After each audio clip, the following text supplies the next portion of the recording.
Bloomberg Audio Studios. Podcasts, radio, news.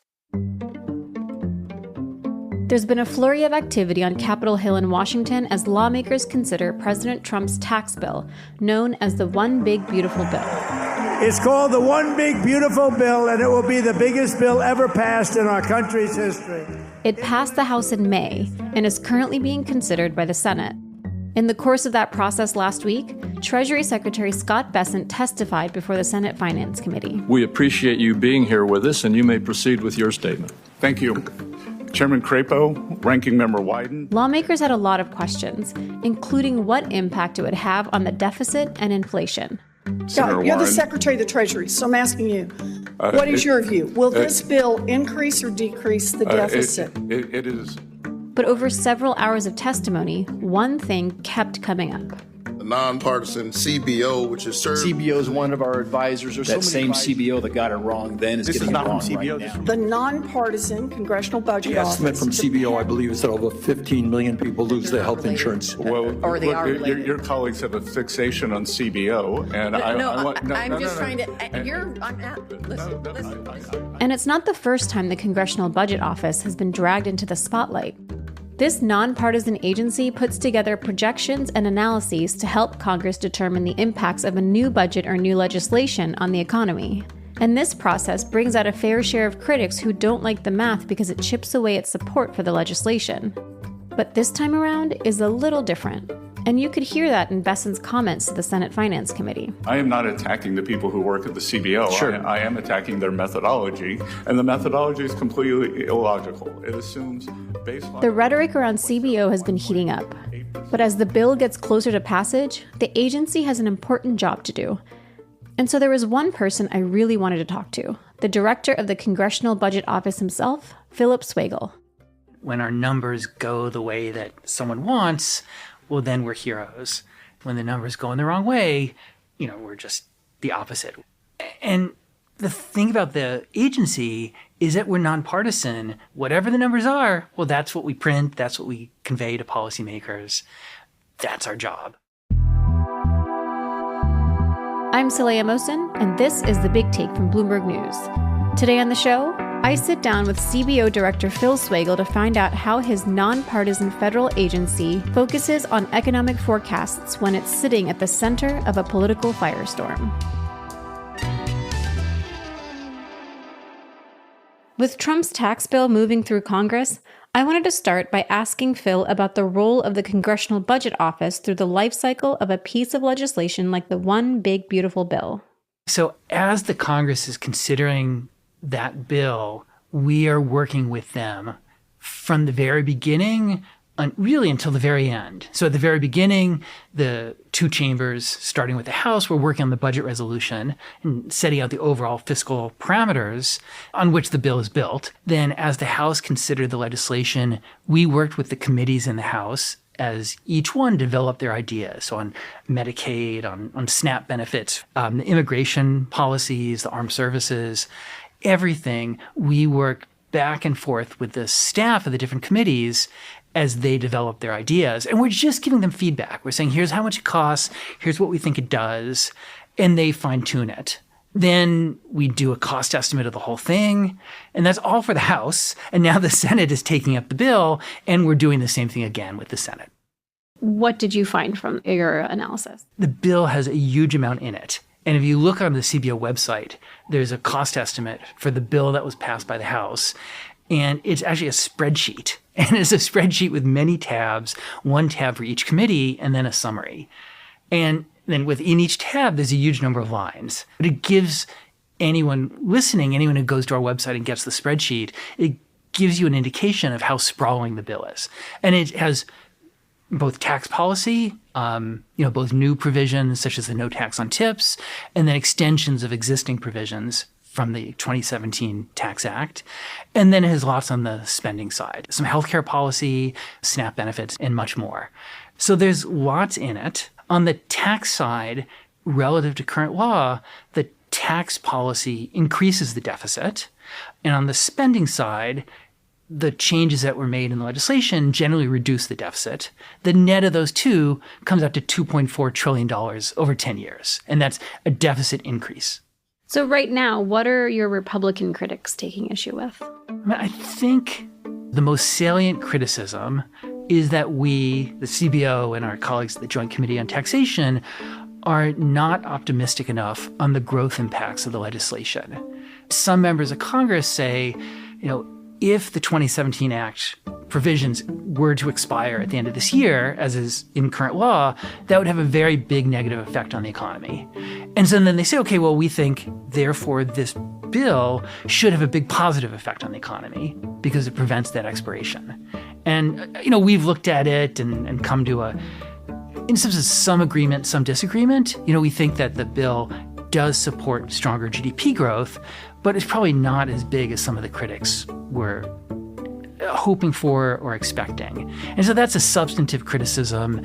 And in some sense, it's a kind of welcome one. I mean, if someone wants to know, well, why aren't you more optimistic on this legislation? Not in the normative sense, not like it's a good idea or bad idea, but why don't you at CBO think there'll be a bigger positive growth impact?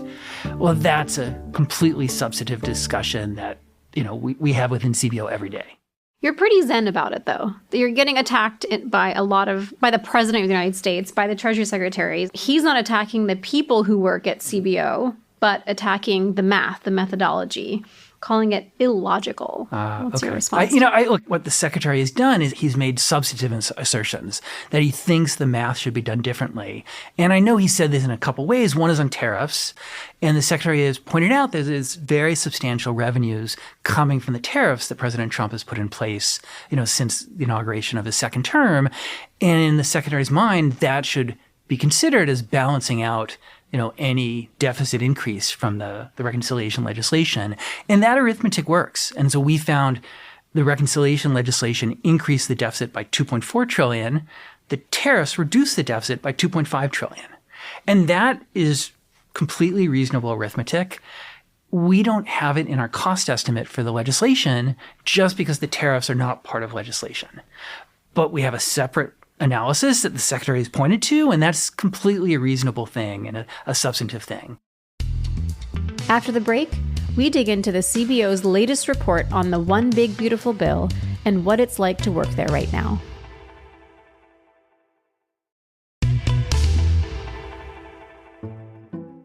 This week, as the Senate considered the One Big Beautiful Bill, the non-partisan Congressional Budget Office estimated the cost of the House version that passed in May.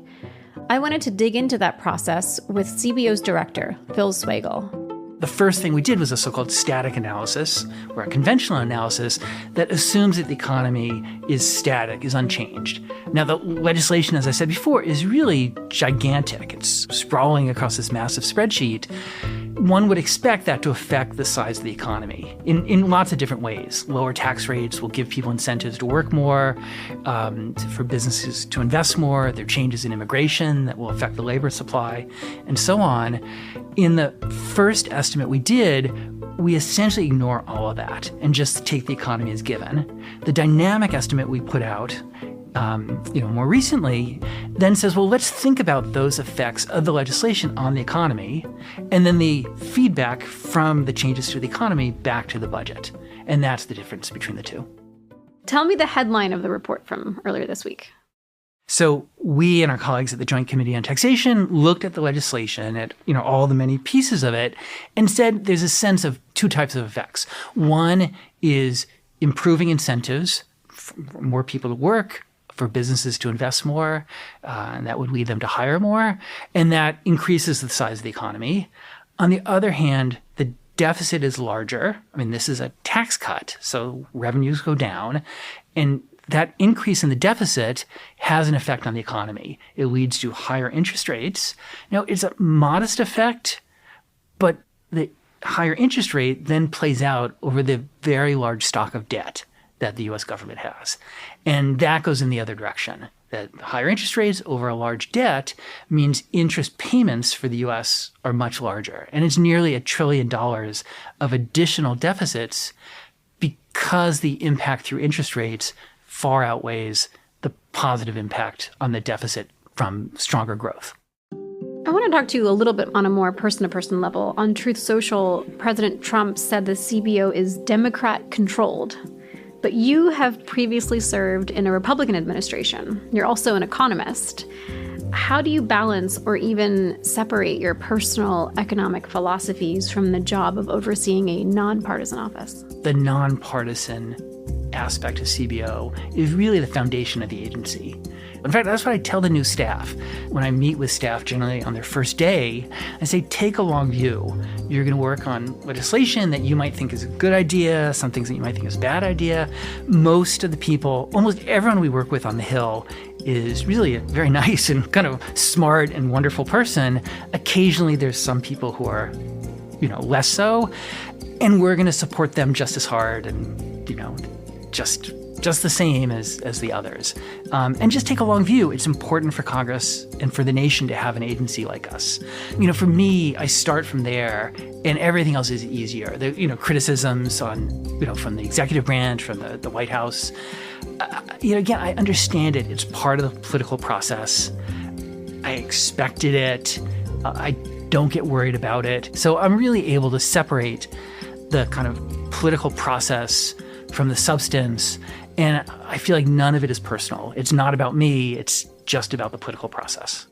I do wonder if CBO can weather the storm, though, because Bessent himself specifically said he's not attacking CBO employees, but the White House Press Secretary Carolyn Leavitt did say that CBO is a partisan and political agency. Mm-hmm. And she said that staff haven't contributed to a Republican since 2000 and have for Democrats. There is some advocacy group that put out a report along those lines that I think she's leaning on.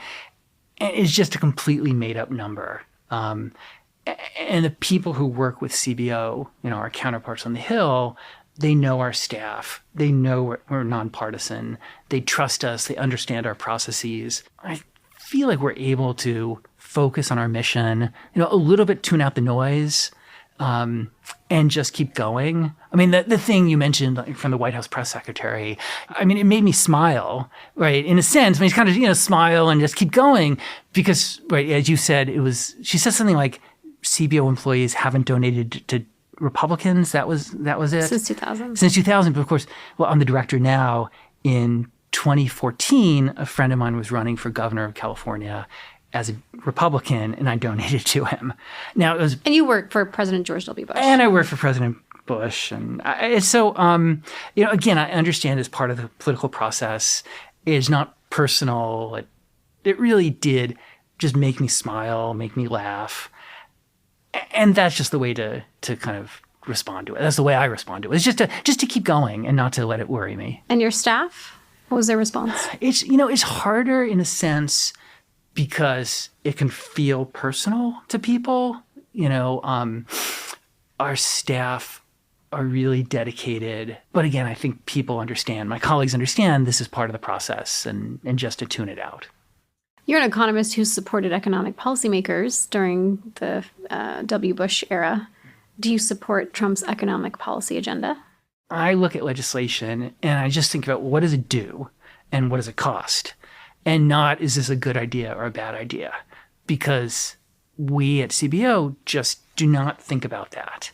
And for us to support the Congress, it's really important for us not to think about that. And in some sense, if I do my job right, members won't know if I think their legislation is good or bad. And I think I've done a pretty good job of that. And I'm sorry, I'm smiling because there have been instances when members have tried to kind of suss out what I think of their bill. And I have been frustrated just because I say, look, I'm sorry, I can't tell you. It's just part of the job. And, eventually they're satisfied with that. That was Phil Swagel, director of the Congressional Budget Office, talking to us about the Trump administration's One Big Beautiful Bill and criticism of the CBO's analyses. This is The Big Take from Bloomberg News. I'm Saleha Mohsin. To get more from The Big Take and unlimited access to all of Bloomberg.com, subscribe today at Bloomberg.com/podcast offer. If you liked this episode, make sure to follow and review The Big Take wherever you listen to podcasts. It helps people find the show. Thanks for listening. We'll be back tomorrow.